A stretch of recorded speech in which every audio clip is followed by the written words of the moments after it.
Bismillahirrahmanirrahim. Assalamualaikum warahmatullahi wabarakatuh. Perkenalkan, nama saya Sintan Nurmalasari dengan NIM 1202070069 dari kelas 2C Program Studi Pendidikan Fisika. Saya di sini akan menjelaskan mengenai materi tentang mazhab Imam Maliki. Untuk memenuhi salah satu tugas mata kuliah yaitu ilmu fikih. Baik, langsung saja masuk ke materi pertama, yakni ada biografi mengenai Imam Maliki.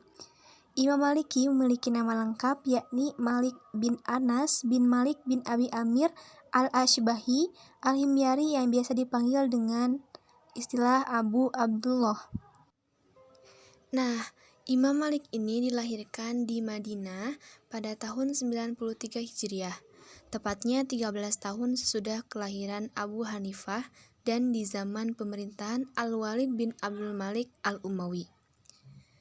Imam Malik merupakan imam pendiri mazhab kedua dalam serangkaian mazhab yang 4. Beliau lahir 13 tahun setelah kelahiran Imam Abu Hanifah. Karyanya yang terkenal adalah Kitab Al-Muwattah, sebuah kitab hadis bergaya fikih atau fikih bergaya hadis. Imam Malik meninggal dunia di Madinah pada tanggal 14 Rabiul Awal tahun 179 Hijriah. Imam Malik mengalami sakit selama 20 hari. Ia meninggal pada masa pemerintahan Harun al-Rasyid. Beranjak ke materi yang kedua, yakni pengikut mazhab Imam Maliki. Telah diceritakan dari Imam Malik di antara murid-muridnya yaitu Abdullah bin Wahab, Abdullah Rahman ibnu Al-Qasim, Ashhab bin Abdul Aziz, Asad bin Al-Furat, Abdul Malik bin Al-Majishun, Abdullah bin Abdul Hakim, Asbagh bin Fajr Al-Amawi, Muhammad ibnu Ibrahim Al-Askandari, Muhammad ibnu Abdullah ibnu Abdul Hakam, Asy-Syafi'i ibnu Al-Mubarak, dan Muhammad bin Hasan Asy-Syaibani. Ringkasnya, sekitar 1.300 hadis diriwayatkan oleh para ulama di berbagai pelosok negeri Islam yang diriwayatkan diambil darinya. Dan yang belajar fikih kepadanya juga banyak, diantaranya Ibnu Al-Qasim, Ibnu Wahab, Ashhab, dan yang lainnya. Selanjutnya, yakni corak pemikiran hukum mazhab Imam Maliki. Yang pertama adalah Al-Quran. Imam Malik menjadikan kitab Allah Al-Quran sebagai dasar bagi hujah dan dalil terhadap berbagai permasalahan hukum, dan sebagai sumber hukum primer yang digunakan tanpa prasyarat dalam berbagai implikasinya. Yang kedua, sunnah. Sunnah di dalam mazhab Maliki, sebagaimana mazhab lainnya, dianggap sebagai sunnah terpenting kedua di dalam hukum Islam. Yang dimaksud sunnah di sini ialah yang berderajat mutawatir dan juga masyhur. Mazhab ini juga mengambil dari beberapa perkataan beberapa sahabat yang aman dari dusta atau riwayat sekelompok tabi'in yang tidak mungkin bersepakat dusta.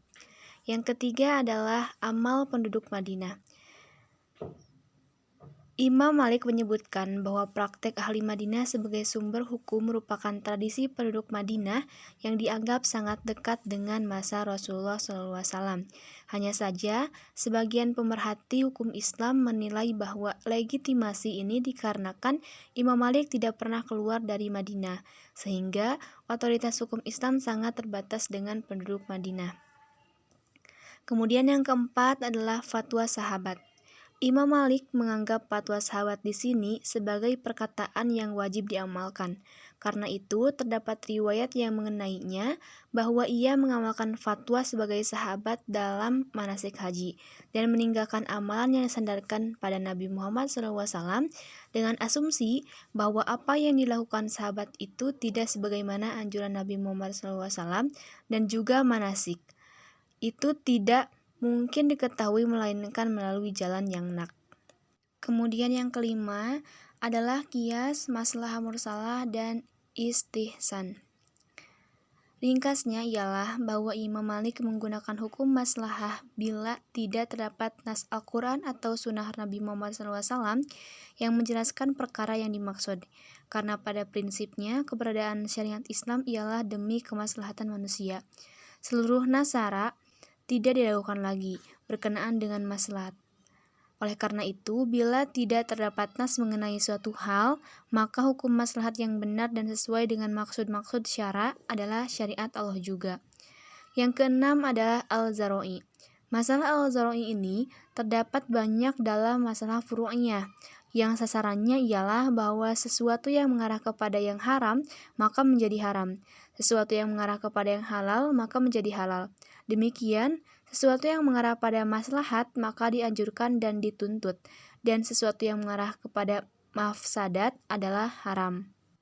Nah, al-zaroi ini dilihat dari tingkat kerusakan yang ditimbulkannya terbagi kepada 4 macam, yakni al-zaroi yang dapat membawa kepada kerusakan secara pasti, kemudian al-zaroi yang membawa kepada kerusakan menurut biasanya, dengan arti kalau al-zaroi itu dilakukan, maka kemungkinan besar akan timbul kerusakan atau akan dilakukannya perbuatan terlarang.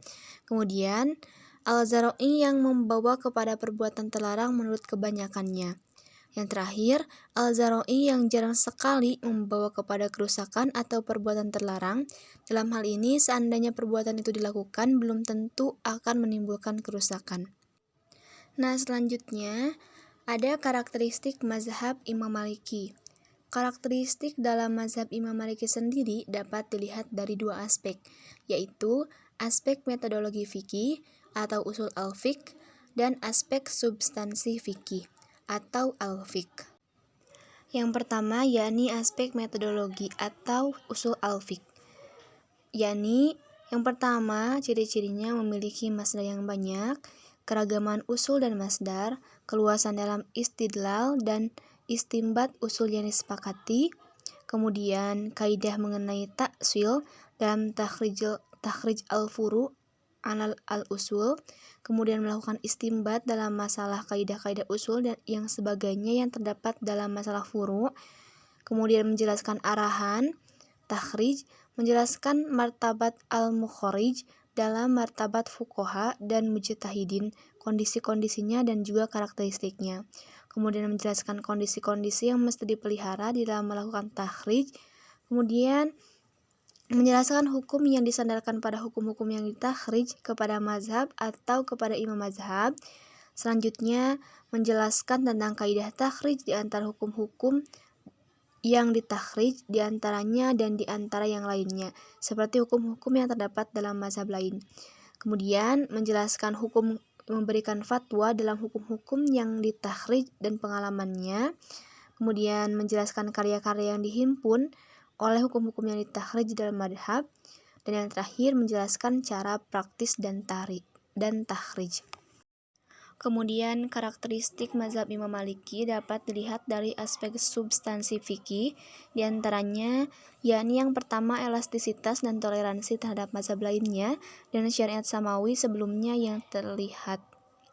Kemudian penerimaannya terhadap permasalahan-permasalahan baru sebagai akibat perkembangan dan pembaharuan, kemudian kelapangan dan kemudian di dalam hukum-hukumnya dan pandangan-pandangan di dalam memahami Al-Quran dan Sunnah.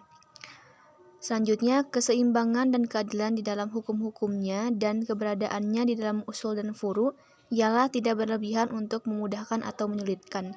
Kemudian, pemikiran yang sesuai dengan maksud-maksud syara. Mazhab Maliki dapat dikatakan sebagai mazhab yang sangat memperhatikan kemasalahan umum manusia dan maksud-maksud yang terdapat di balik persyariatan suatu hukum. Kemudian, aspek sosial dan maslahat. Hal ini dikarenakan mazhab ini menggunakan maslahah al-mursalah dan al-adat al-hasanah sebagai landasan usul mereka dan merupakan masdar pentasyri'an yang dijadikan sebagai bangunan pemikiran fikih mereka. Mungkin sekian pemaparan materi mengenai mazhab Imam Maliki yang dibawakan oleh saya Sinta Nurmalasari dari kelas 2C program studi pendidikan fisika. Terima kasih atas perhatiannya. Mohon maaf atas segala kekurangan dan kesalahan. Wassalamualaikum warahmatullahi wabarakatuh.